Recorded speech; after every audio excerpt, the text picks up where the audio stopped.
Mes chers compatriotes, bonjour, bonsoir, selon l'endroit de la planète où vous vous trouvez pour suivre cette communication. Je suis Armand Manziono Bouterezi Bouchindi Boavindo Munabangungu Wakala Mukwenda Nkukrika.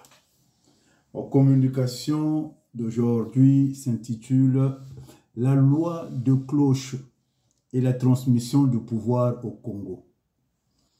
Faute d'une véritable opposition, le phénomène naturel de renouvellement de générations a des risques d'induire une transmission du pouvoir de père en fils.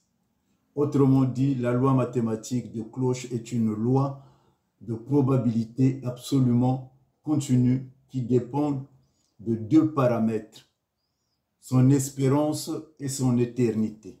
De quoi s'agit-il en réalité?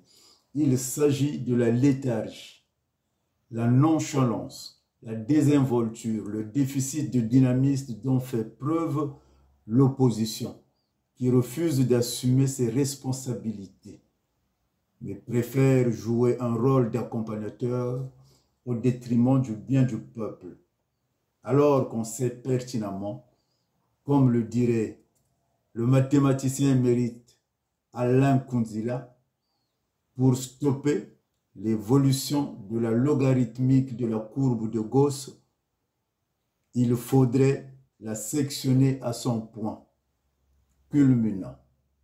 Autrement dit, c'est maintenant que le roi Soleil devrait être déposé comme Bourguiba le fut à Monastir par Ben Ali, avant que les Rwandais ne viennent soutenir Mwanandeya, Kiki Ongwalima.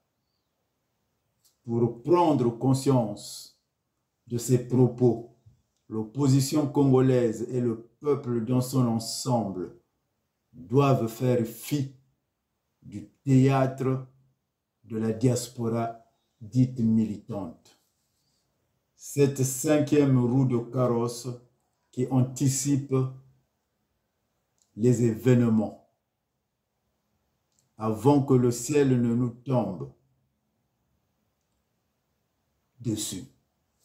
Quand l'opposition passera-t-elle en offensive au lieu de rester éternellement sur la défensive? Nous semble montrer que nous ne sommes qu'une équipe acculée à la défensive et incapable de marquer le moindre but. À quand sortira-t-on de ce statu quo?